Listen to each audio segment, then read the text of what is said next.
happily exclaims to her brother that the flowers are so pretty, and he smiles in agreement. With a small, thoughtful smile, he reaches out and plucks one of the white flowers from the vine. The boy gently places the flower in her hair, telling that it fits her perfectly, causing her to blush and thank him.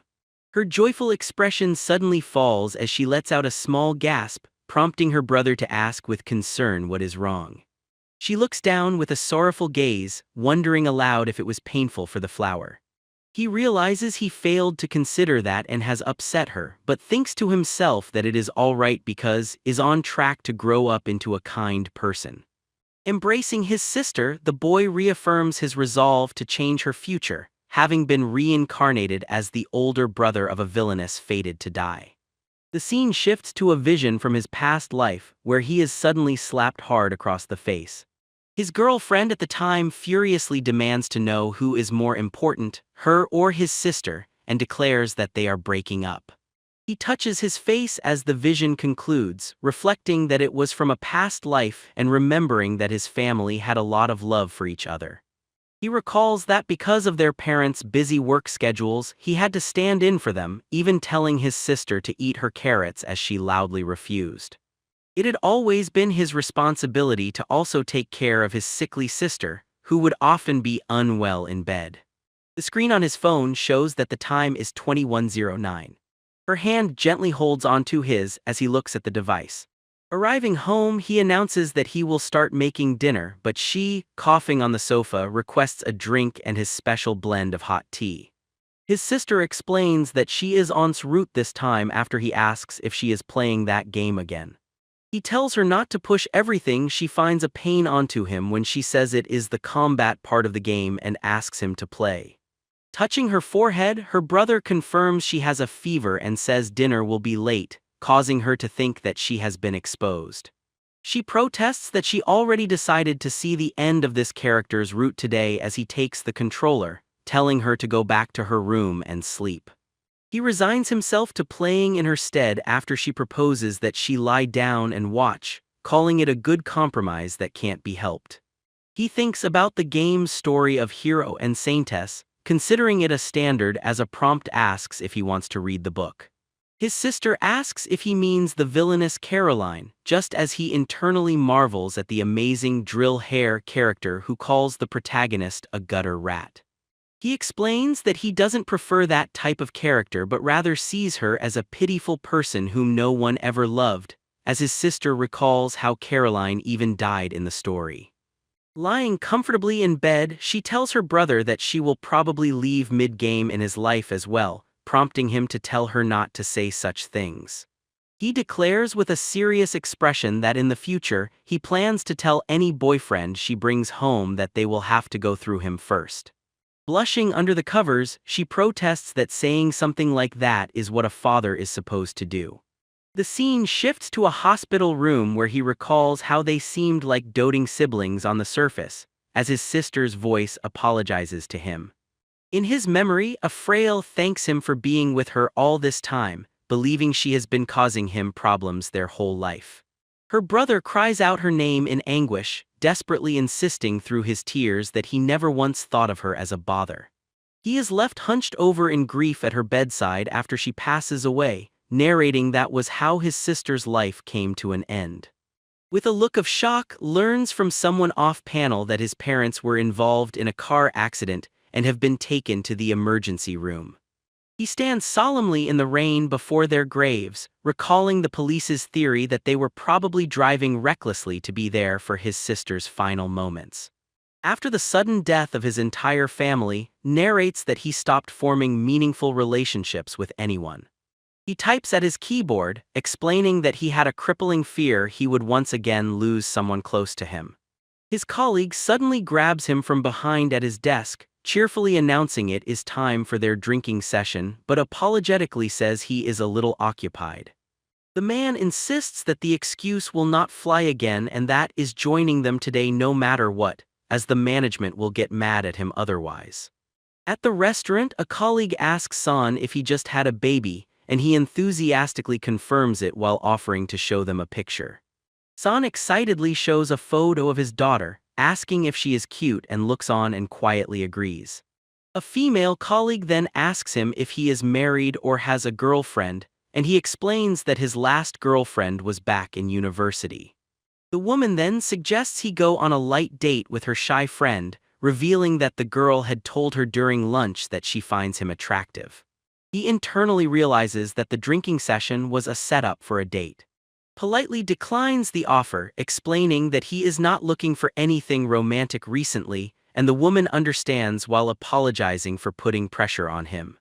As he leaves, he apologizes in his thoughts, believing that there are probably a lot of people out there who are better for her than he is. Walking home alone, he reflects on the prickly feeling from the encounter and decides to just buy something from the convenience store, reaffirming his preference to be alone. Suddenly caught in the blinding headlights of an oncoming vehicle, calmly thinks that this must be the end for him. In his final moments, he is glad that he decided to reject the girl earlier, as it spared her from potential grief. Reborn as an infant, he wonders if this is God's punishment for making that woman cry. Lying in a crib in a large room, the baby, now named, hears a voice announce that it is time for him to have his milk. He is confused by the maid's attire and the Western-style interior of the room. Is shocked when the maid complains in Japanese about drawing the short stick, making him wonder if he is in Japan. Observes that he has two caretakers, neither of whom is his mother, as one impatiently tells him to hurry up and finish his bottle, calling him a dense child. Another caretaker remarks what a pitiful and unsettling baby he is since he doesn't cry or laugh, noting his white hair likely means he is colorless, which leaves him wondering what that means. He realizes with a jolt that aside from basic necessities like being fed, changed, and bathed, he is being completely neglected by his caretakers. Recalls hearing about a cruel experiment where neglected babies all died, but reflects that unlike them, he is a 27-year-old adult on the inside. The painful memory of his past family reinforces his resolve not to get deeply involved with anyone, as he does not want to experience losing someone close for a second time. He therefore concludes that it is better for him not to form any relationships from the very start. However, years later as a toddler, he is introduced to a newborn baby the maid calls his sister, and his first thought upon seeing her is how beautiful she is. The full realization that he now has a sister hits him with utter shock. Immediately recoils, reminding himself that he has already decided he no longer wishes to experience the loss of another. As he stands there processing this, a woman's voice from across the hall remarks on how much he has grown and introduces herself as his mama. His mother looks down at him and remarks that she thinks he isn't cute enough before calling over a maid. Is then dressed up with a large bow, looking on with disdain as his parents suddenly fawn over how cute he is, making him wonder if these are really his parents. His mother complains that the baby in the other crib is so loud as she and her husband turn to walk away. The young boy listens in disbelief as his parents call his sister Caroline a noisy child and decide to go enjoy their tea time, completely ignoring her incessant crying. Is left standing completely stunned in the room as his parents leave him and his crying sister all alone. He frantically runs to the door and bangs his little fists against it, internally screaming at them for leaving a baby alone in that state. The toddler then overhears two servants deciding they can leave the children be since they have already been fed, prompting him to mentally yell at them to do their job. He walks back into the nursery and tries to convince himself that it is not his problem, but his determined expression shows his internal conflict as Caroline continues to wail. Distracts himself by looking at his toys, wondering what kind of kink it is to play with building blocks at his mental age of 28 and confirming the language in a picture book is Japanese. With a look of annoyance, he picks up a baby rattle from the floor while his sister continues to cry loudly in her crib. With a look of annoyance, presents the rattle to his crying sister, and her eyes widen as she quiets down for a moment. He notes her reaction and asks if she wants to hold it herself as Caroline reaches out for the toy with a small ah. The baby accidentally flings the rattle with surprising force, hitting squarely in the head and sending him flying backwards. Lying dazed on the floor, he declares that this is officially no longer his problem and tells his sister to just keep crying by herself. Tries his best to ignore her by reading a book, internally chanting that it is not his problem over and over. His concentration breaks as he glances at a clock, suddenly wondering if it is not way past the time for his sister to have her milk. Concerned, the small boy walks over to the large nursery door and begins to knock for the servants. He presses his ear to the door and overhears the maids dismissing his actions, realizing with frustration that they are just ignoring him at this point. The toddler then jumps in a desperate but futile attempt to reach the doorknob, cursing that he cannot reach it. Defeated, stands helplessly before the closed door, unable to get out and find help for his hungry sister. A maid exclaims in surprise as she opens the door, just as who was trying to open it himself tumbles backward with a cry. Thinking that was a close call, she steps into the nursery while the toddler gets to his feet and urgently shouts that Caroline needs her milk. He watches with his arms sternly crossed, supervising the maid as she finally begins to feed his baby sister from a bottle. Caroline happily drinks her milk, and once she is finished, the maid announces that she is done and prepares to leave the room. Then points insistently towards his sister and yells "diapers," startling the baby, who lets out a small yelp. He smiles softly as he watches a now comfortable Caroline cooing in her crib, thinking to himself that it is good she has a full belly and clean diapers. The toddler then becomes flustered as his sister peeks over the crib, insisting that he only helped this one time because her noisy crying was annoying him. Realizing the maid is not coming back, he sighs in resignation, deciding that he will have to be the one to change Caroline's diaper. The boy then leans over his now sleeping sister and sings a lullaby, telling himself it is just this once while wondering if the lyrics are even correct. He finds himself reading a picture book aloud to Caroline, who is happily playing with her feet, as he once again internally justifies his actions with the thought "this once." Exclaims with delight that Caroline has managed to sit up straight all by herself, calling it amazing. The happy baby then proudly holds up one of the building blocks towards him, letting out a small "ah." He accepts the block she is happily offering with a gentle smile, thanking her with a slightly puzzled expression. Immediately has an internal breakdown, denying that his fondness is real and insisting he only takes care of her because he is bored with nothing but children's toys and books around. His sister suddenly plays peekaboo, startling him with a happy. He lets out a flustered "eep" back at her before quickly apologizing for his reaction and gently patting her on the head. That night, curses as he realizes he feels unwell, just as his sister offers him a block again, making him wonder how many times she wants to play this game. Lying in his large bed, he concludes that he has a fever and suspects it might be the flu or some other contagious disease. His first thought is of his sister, and he looks over at her crib with concern, determined to be careful not to pass the illness on to her. A moment later, a sharp knock is heard at the nursery door. Explains to the servants that he has a fever and might infect Caroline, but they refuse to move him, stating they need the Lord's permission. Frustrated by their response, he tugs on a servant's clothes and thinks to himself that he should just forget it. The toddler then startles them by demanding with adult-like clarity that they at least move his bed as far away from his sister as possible. As they carry him to the relocated crib, the servants whisper fearfully that he must be cursed or possessed to speak like that at only 1 year old. He tells them to get out once they are finished, and they quickly agree, placing him in the bed and leaving the room. Lying awake, the boy realizes with regret that it might have been a bad idea to stop acting like a child in front of the staff. His head and entire body ache terribly, and he thinks the last time he had a fever this severe was when he was a child in his previous life.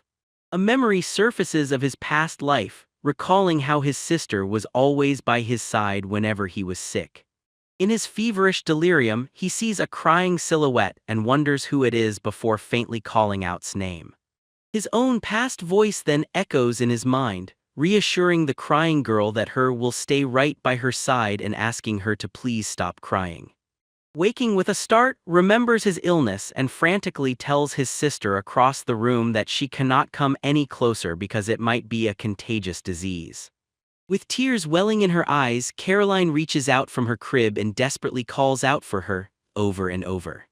He is completely taken aback, realizing this is the first time his sister has ever referred to him as her brother, even though he only took care of her because he had no choice.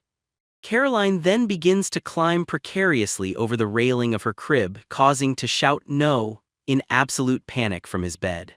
The small girl tumbles headfirst out of the crib, falling helplessly towards the floor below. In a flash, he launches himself out of bed and manages to catch her just in time, holding her in his arms as she looks up at him with a relieved smile. Pulls his sister into a tight embrace, telling her with a blush that he is so glad she is okay. The sudden exertion is too much for his feverish body, and he collapses onto the floor, weakly stating that he cannot go on. Caroline crawls over to his unconscious form with a look of concern, gently calling out for her. After getting no response, she looks confused for a moment before starting to repeatedly pat his face to try and wake him up. Caroline contentedly cuddles up to her unconscious brother after dragging him across the floor. He slowly wakes up with a soft groan, his vision still blurry and his body aching. The toddler sits up with a jolt, clutching his chest as he wonders in shock if he actually lost consciousness. He touches his forehead in surprise, realizing that his fever is completely gone and his body feels perfectly healthy again. The young boy greets his sister with a soft "good morning," dismissing the thought that she stayed by his side out of worry because she is only an 8-month-old baby. She beams at him with a joyful cry of "eh," and he stares back, stunned by the overwhelming feeling that despite his decision to close himself off, something is changing. Clutching the fabric of his shirt over his heart, he realizes with certainty that there is no way he can stop this bond from forming. Pulls her into a tight hug, fully accepting that she is his precious younger sister and he is her older brother. Sometime later, he stands with his sister in front of a large bookshelf and asks her what she would like to read today. She excitedly presents a large book titled The Legend of the Holy Empire, and her brother agrees to read the biography of their country to her. He reads too from the book, which tells the story of how just when everyone thought it was over, the hero and saintess appeared to face the demon king.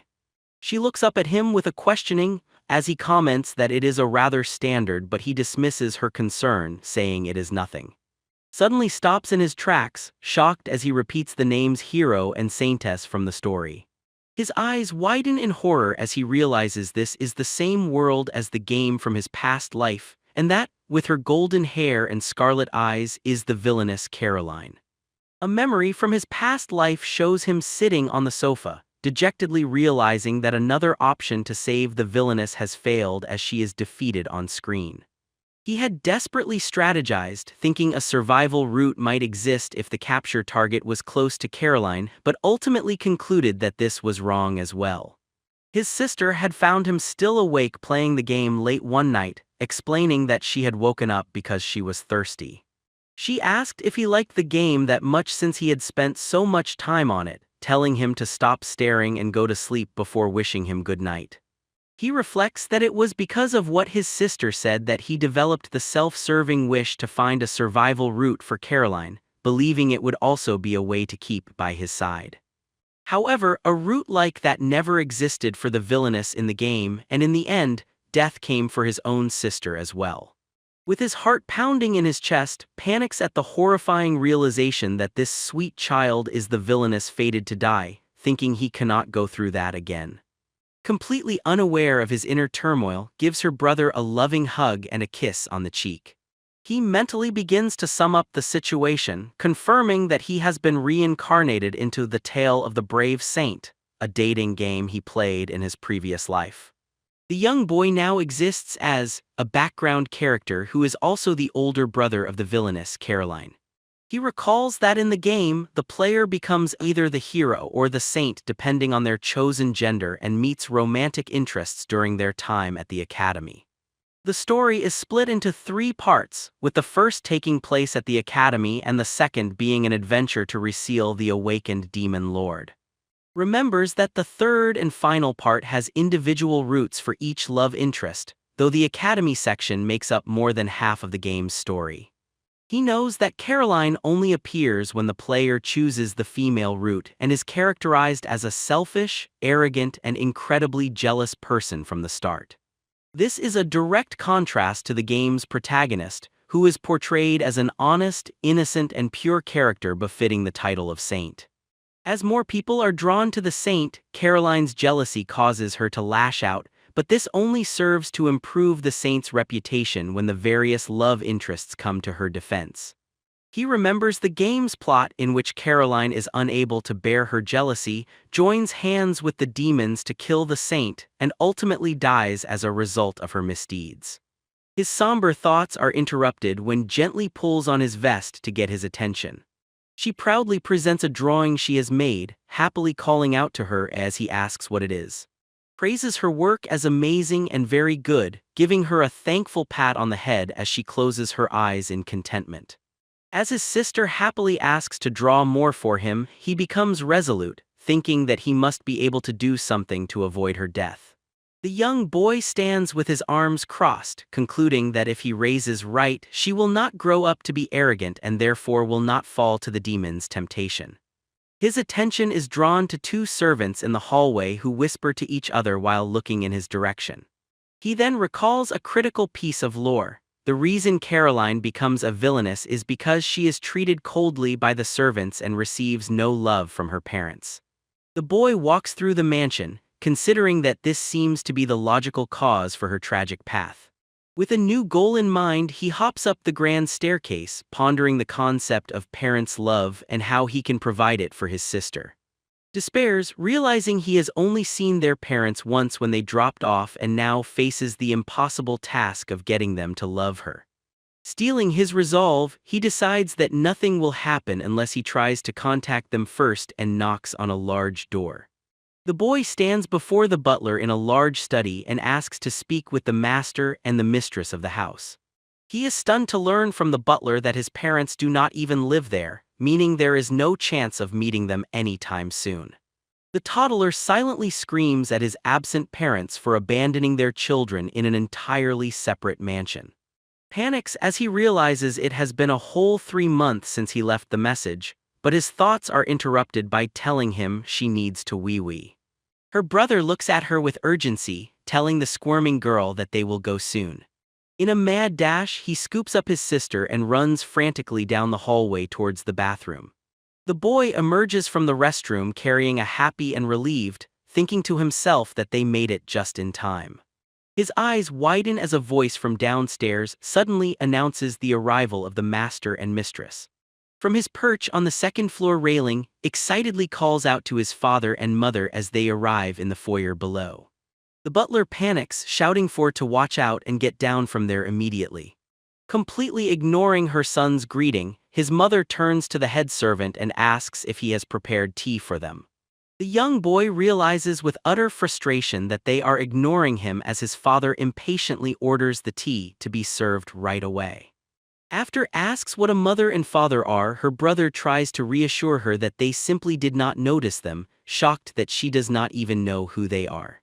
He sits down with his sister and uses a family of stuffed rabbits to explain the concept, identifying the rabbit mom, the rabbit dad, and their little rabbit child.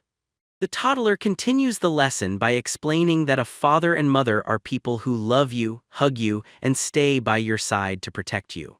She enthusiastically confirms that she understands when her brother asks if she gets it. With a bright, beaming smile, the little girl then points to her brother and lovingly declares him to be her mother-father. Overcome with a warm, glowing emotion, tells his sister that he needs to go to the restroom, leaving her to question where he is going. With determined steps, decides that his first priority must be to make their parents go and see properly. He peeks through the crack in a large door, overhearing his father inside discussing the need to think about their territory. His mother wonders why the children were even outside their rooms, and their father dismisses the matter as a pain, delegating it to the butler. She coldly instructs the butler to ignore his request to meet, complaining that kids are annoying and she does not want them dirtying her clothes with drool. The young boy stands dejectedly outside the closed door as he hears his mother tell the butler to just feed them some story and deal with it himself. Greets him happily as her mother-father and asks for a book, and he thinks to himself that from now on he is just her. He agrees to read to her, accepting in his thoughts that he may just be her older brother. The young boy then resolves to do his best to love her as much as any normal parent would, as he is shown taking care of her in various ways. While they are outside in the garden, she points with excitement at a pretty, glowing butterfly and explains that it is a magic light butterfly. He then points out the gardener to his sister, who shyly peeks out from behind him as the man turns and greets them. With a bright and joyful smile, thanks the gardener for taking care of the beautiful flowers. Watches her with a gentle smile, relieved that for now his sister is a kind and good kid overflowing with affection and is likely no longer fated to die. However, he knows he cannot let his guard down, as her personality could still change drastically since she is only 2 years old. The toddler also worries that because this world is so similar to the game, it might forcibly push her down the same tragic path that leads to her death. His resolve is strengthened as he watches his sister happily playing with the magic light butterflies, vowing to do anything to protect his cute little sister. She encourages her brother to join her, and as he hesitantly copies her pose, he realizes that in order to change any potential outcome, he needs to get stronger. The young boy wakes up early one morning while his sister is still asleep, determined to begin his training. While stretching outside, he recalls once hearing that it is not good for children to build too much muscle. Decides to start with some simple running and calisthenics, counting out his stretches as he prepares to begin. With newfound purpose, he starts running, determined to train in a way that is suitable for his young body and learn how to fight. After his training, decides to investigate magic and makes his way to the mansion's kitchen. He plans to practice magic just like in the game, watching from the doorway as a chef lights an oven by casting fireball. It is explained that the magic of this world comes in attributes which are reflected in a person's hair and eye color, such as the chef's red features.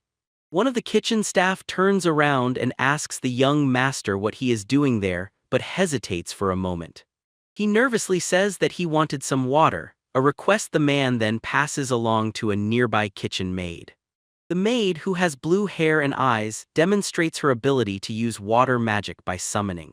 She expertly guides the water into a cup and offers it to the boy, who can only say wow in amazement. The chef scoffs at how easily the young noble is impressed by simple magic, calling it a pity that he is colorless, as internally confirms this is true.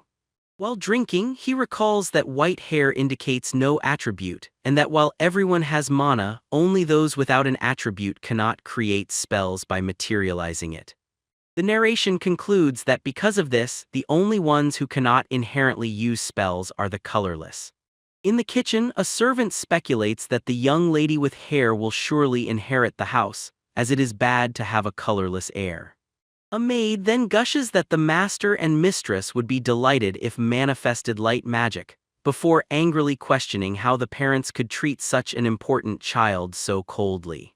Listens from the doorway as the servants gossip about bragging if uses light magic, dismissing him as the colorless brother and confirming his poor treatment. He reflects that this is how people see the colorless, as complete failures from the moment they are born. The young boy watches his sister sleep, and thinks to himself that not having an attribute does not mean a person is completely useless. He sees rubbing her sleepy eyes and gently suggests they take a nap, to which she quietly agrees. Later, pants in the forest as he begins to practice physical boost, a technique that strengthens the body by channeling mana through it. He recalls that this technique was alluded to in the game as something anyone can use, but he still cannot cast magic as the true nature of the colorless attribute remains undiscovered. The toddler concentrates with all his might, knowing that for now he must focus on mastering physical boost and teaching himself how to handle mana. His arm suddenly erupts in a painful burst of energy as he learns the hard way that messing up the output of this technique can cause serious injury. Considers the gruesome possibility of his head exploding if he were to mess up the technique there, concluding that of course no one would use it with such a risk. He clenches his bloody fist with resolve, believing that mastering this dangerous technique is his only choice and the only way he can protect. In her bed, the little girl begins to stir from her nap with a small, sleepy sound. She sits up and rubs her eyes, looking around the large bedroom and calling out for her, wondering where he is. Finds him and gives him a big hug, happily exclaiming that she has found her and apologizes for not being there when she woke up. She notices his injured hand with concern and he quickly explains with a nervous smile that he was just practicing magic, a word she repeats with confusion.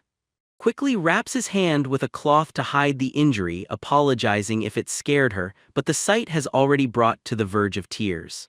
Realizing he has frightened her, the boy decides he needs to make sure she does not find him practicing again and offers to read a book to calm her down. He begins reading a story about an elder of the forest who requires 3 items to grant a wish, and his sister listens intently, her distress forgotten. Then becomes completely lost in a complex thought about why the game's protagonist could use the technique so easily, leaving to look up from the book and question her distracted. Calls out to her brother again, snapping him out of his intense internal monologue about his future plans. Days pass as he continues to secretly train, enduring painful mishaps with his magic while his sister waits patiently in her bed. Dedicates himself to both his studies and his secret training, all while spending quality time with his sister. One day, wakes up to find her brother gone and begins to search the large, empty mansion for him. She makes her way to the garden and asks the gardener if he has seen, and he replies that he has not.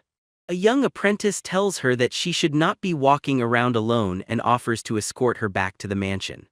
Looks back at the sprawling estate, sadly calling out for her one more time before heading back inside. Meanwhile, is in the forest practicing his physical enhancement, easily snapping a thick piece of wood in two. He clenches his fist and successfully crushes a rock, realizing that he can now double his strength and may be able to go even further. With a look of sheer determination, the young boy turns back to his training, ready to push his limits even more. Upon finishing his training, turns around and is shocked to find his sister standing right behind him, calling out her name in surprise. He approaches her and asks when she got there and if she was watching him the whole time, but she only mutters the word hate in response. The young girl continues to repeat the word hate, adding magic as her brother looks on with concern, calling out her name.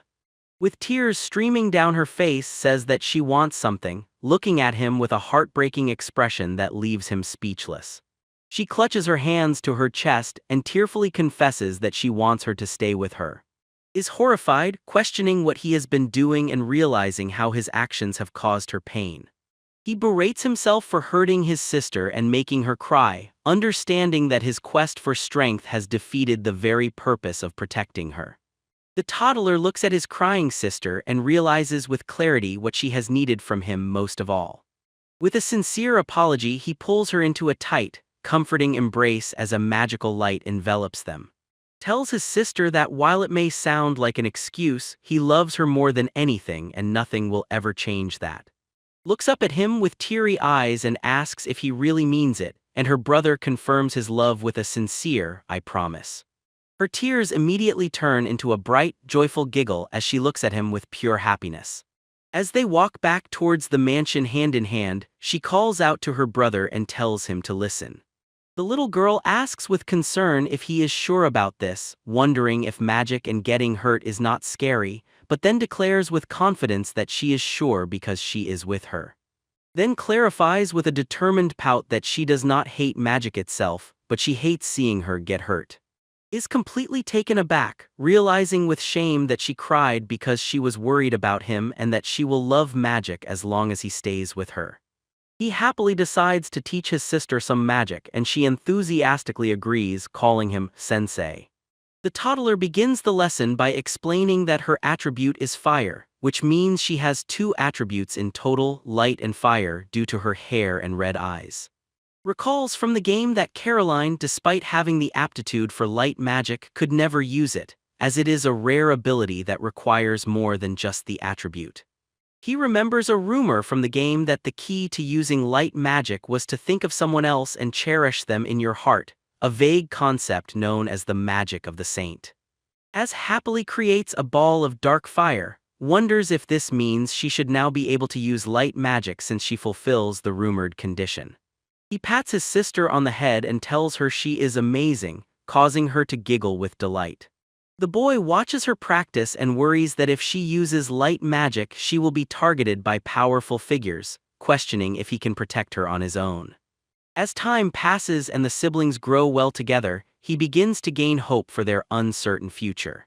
Their peaceful days are interrupted by the arrival of a new maid, who greets them with a formal "pleased to meet you." She introduces herself as their new caretaker and instinctively holds close as the new maid stands before them. The young boy immediately recognizes from his memories of the game that this woman is a spy. A flashback reveals receiving her first job directly from a high-ranking member of the Holy Royal family. The man had contemptuously called her a useless troublemaker, ordering her to fulfill her duty and prove her worth. Back in the present, looks on warily as formally introduces herself as their new caretaker. Announces that she will be taking care of the two of them starting today, and replies from off-panel that it is nice to meet her. The new maid comments that the room feels a little warm and says that she will allow herself to open a window. As she turns to walk, her heeled boot suddenly slides forward after slipping on something unseen on the floor. Lands flat on her face with a splat, leaving her with a comically bruised and reddened nose. She then tells the children that she will be on standby in the hallway and to call if they need anything before promptly exiting the room. Standing guard in the hall, the maid internally identifies her target as Caroline's thoughts reveal her true mission, which is to observe for her potential to use light magic and report back to the palace as soon as she sees even a glimpse of it. Nevertheless, she waits patiently outside the closed door for her opportunity to observe the children. The door opens and steps out with his sister, explaining that needs to go to the bathroom after the maid asks what business they have. He tells that she does not really have to come with them, but she insists that it is her job as she follows the siblings down the corridor. Suggests to Caroline that she ought to call, but the young girl proudly tells her brother to look at her instead. Her brother agrees that they should begin her education as a lady soon and gently encourages his sister to call him from now on. He pulls her into a warm hug and praises her for doing a good job, causing to giggle shyly in his arms. Watches the siblings' affectionate display and thinks to herself that they get along surprisingly well for nobles. She finds it bothersome that is the only one taking care of his sister, but recognizes it is convenient for her mission to get close to Caroline. Later, the maid casts a disguise spell on a letter, transforming it into a glowing bird. She releases the magical bird from her gloved hand, sending it flying off into the distance to deliver her report. Watches the servant from a window with a thoughtful and suspicious expression, sensing that something is amiss. Serves the children afternoon tea, announcing that it comes with rose cookies today. She then sternly corrects for not using the proper honorific, just as the young girl excitedly asks her brother if the tea is made from flowers from their garden. With her eyes closed, calmly corrects grammar, telling her that the proper phrasing is "are these," not "this is." As the young girl tries to correct herself, the maid begins to pour her tea, but her eyes remain shut, causing the liquid to spill all over the saucer. Smiles smugly and asks to pour his own cup, but insists that it is her job and tells him no. She proceeds to pour his tea with her eyes still closed, once again making a complete mess of it. The maid places the overflowing cup and saucer in front of the boy and simply says, "Here you are." As she clears the table, thinks to herself that she should make sure people accept her as Lady Caroline's maid. She brings the used tableware to the kitchen and asks the staff if they would mind if she washed it. The head chef acknowledges that she is the new maid and says he has no idea what persuaded her to come work for them. A kitchen maid joins in, calling a weirdo for choosing to work for a family with a colorless air that is destined for ruin. With a placid expression, counters their assumptions by pointing out that the younger sister has the light attribute, which should bring some hope for the family's future. The kitchen maid agrees that brings hope, adding that she is also kind to the servants and innocently attached to her colorless brother. While washing the dishes, mentions that Caroline really wanted to know if the rose jam was made from the roses in the garden. The kitchen staff is delighted to hear this and eagerly plans to serve her sugar-coated roses next time. They excitedly discuss the need to brown-nose the potential future saintess, but worry about the young master glaring at them if they overdo it. A maid approaches and asks if she has finished with the dishes, offering to put them away for her. She is completely shocked to see that the new maid has broken every single plate and cup, and simply confirms that yes, she has finished. Later that evening, the maid knocks on the children's door to announce that their dinner is ready. At the dinner table, proudly shows off her napkin to her brother as tells that he will help his sister. The maid insists that she will be the one to assist Caroline, but the little girl defiantly declares that she can eat by herself. Praises his sister for her independence while simultaneously corrects her grammar, prompting to repeat the correct phrase with annoyance. Cheerfully exclaims, "Yeah," but sternly corrects her, stating that the proper word is yes, which earns the maid an annoyed glare. Later that night, the maid brings a nightgown into the bedroom and instructs Caroline to change into it. The young girl immediately hides behind her brother, clinging to his arm with a pout. Cheerfully offers to help his sister change, but insists that it is her job to do so. The young boy explains with a warm smile that he likes taking care of and asks the maid to please let him, to which she reluctantly agrees. Wishes and Caroline a good night before closing the door and leaving them for the evening. The maid walks alone through a dilapidated section of the mansion, her expression thoughtful. In the servants' quarters, she overhears one maid ask another how long they think the young master's new attendant will last. The other servant recalls how the first maid couldn't stand the young master being colorless and resigned quickly because she viewed him as subhuman. The gossiping continues as one servant comments that the young master is also creepy and has something weird about him, a sentiment the other servant completely agrees with. The maids continue their gossip, speculating that might be possessed and suggesting it would be better to keep him away from the young lady. Listens from her room, hearing them complain that the young master stops anyone from interacting with his sister. The maids are startled when she suddenly enters their room, asking if she is done for the day. They complain that it is unfair for her to have such an easy job being responsible for the young master when they are so busy. The other servants chime in, suggesting that should help them since the young master will take care of everything himself, with one calling him a waste for being colorless. Ignores their taunts and simply says it is time for them to go to sleep, leaving the gossiping maids looking confused. In the privacy of her own room, she wonders to herself if the young master is really just currying favor with his little sister. The maid recalls her first meeting with him, realizing that his calm and collected eyes were actually sizing her up to see if she would be a boon to him and his sister. She ties a ribbon in her hair and reminds herself not to mix her feelings with her work, focusing on her goal to stay by Lady Caroline's side. A painful memory from her past surfaces, showing her younger self running away as cruel voices call her a disgusting child, a parasite, and a nuisance that nobody wants. In her painful memory, a younger desperately reaches out for help as someone off-screen yells at her to not come near them, calling her filth. Her father had explained that their family was once banished from the country after losing a political conflict and now thrives thanks to the royal family's help. He had then coldly ordered his daughter to offer her entire being, her eyes, ears, body, hair, and soul, to the royal family. The man's cruel words echo in her mind as he told her that even if she was useless, she could at least serve as a sacrificial pawn for their family.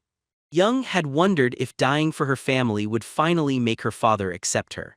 The next morning tells the maid that she does not need to worry about them, but she replies that it is her job and it only makes sense for her to work the hours she is paid for.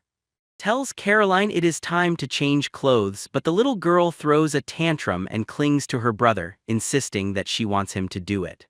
The maid calmly asks if she wants to act as a servant, reminding her that it is part of a lady's duty to delegate work appropriately. Then tells his sister that when she becomes a splendid lady, she will be the pride and joy of his life, prompting her to ask if that would make him happy. With a look of pure determination, the young girl declares that she gets it and that she will try her best. Matter-of-factly corrects the young girl's phrasing, telling her that the proper response is, "Very well, I will work hard at it," much to his annoyance. Under the maid's strict tutelage, she begins to learn proper etiquette, from how to use a knife and fork to how to curtsy gracefully. A more composed then happily challenges her brother to a race to the gazebo, declaring that the race is on before he even has a chance to respond. Turns to their maid with a gentle smile and sincerely thanks her for everything she has done. He explains that she came at a good time, as he would have had to keep a proper distance from his sister soon, and admits he doesn't really know anything about girls while saying he will be counting on her from now on. The maid replies with a small smile that of course he can count on her, which earns a wide, genuine grin from. The young boy then runs past her to join the race, shouting back that they need to start at the same time or it will be unfair. As she watches the siblings playfully race towards the gazebo, wonders to herself if she has finally managed to win his trust. A painful memory of her father calling her a useless nuisance surfaces, and she thinks to herself that his gratitude feels very different. The scene flashes forward to a snowy day where an older points something out to her brother as they share a warm embrace amongst the winter flowers. Points with pure delight, exclaiming that there are bunnies and that they are so white and cute. Suddenly one of the rabbits turns towards them with a ferocious snarl, prompting to shout that it is no good. The young girl calmly kneels down and tells the hostile bunny that it is not scary, gently inviting it to come closer. She happily cuddles the now docile rabbit, remarking on how fluffy it is and how its eyes match her own. Her brother agrees, adding that the bunny has the same beautiful red eyes as she does, while the maid looks on in disbelief. Later that night, writes her regular report, noting that while there was no development in the target's magic, she wonders if the rabbit incident was a hint of her light magic. She hesitates, deciding that the event is too speculative to report and that she is not withholding information by omitting it. The next day, the siblings are seen exercising together in a field of tulips, counting out their stretches.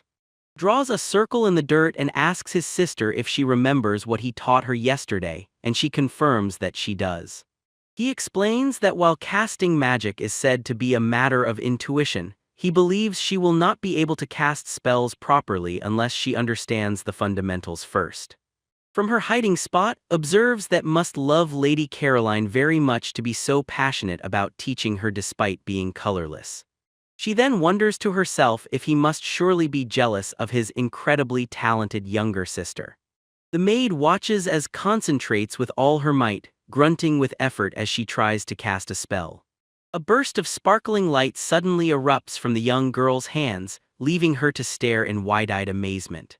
Recognizes the spell as light ball and realizes with a jolt that has successfully used light magic.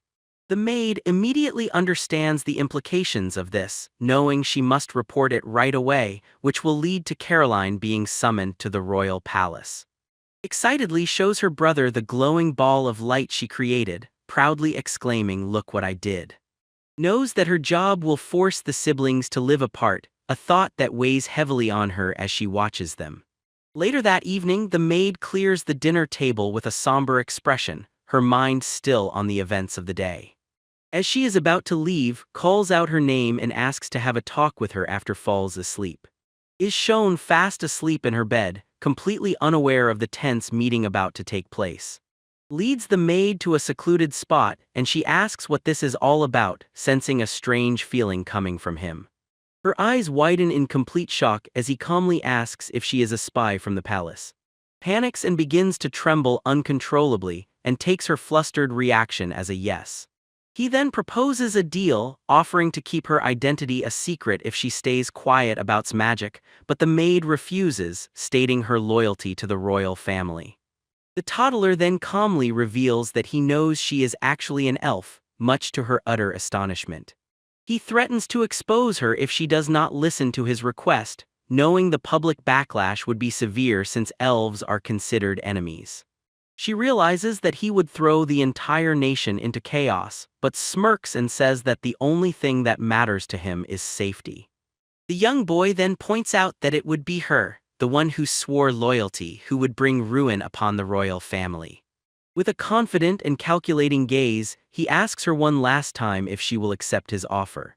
Defeated, bows and agrees to his terms, accepting his order to not report anything about the siblings without his express permission. She then feels a strange sensation, as if she was just wrapped in something, and comments that the spell will not work if it is one-sided. He then makes a promise of his own, vowing to keep secret for as long as she does not break their contract. With a gentle smile, the toddler finalizes their agreement and wishes her a good night, looking forward to their continued work together. The elf is left stunned and bewildered, wondering how the situation ended up like this. She casts a conceal spell to hide her elven ears, reminding herself that as a trained spy, nothing is supposed to make her waver. The maid is deeply unsettled by her own reaction, wondering why she was so scared of the young master. She also ponders the strange and powerful spells he used during their confrontation. The elf is left with a profound sense of mystery, questioning who this child who used spells she had never even heard of before really is.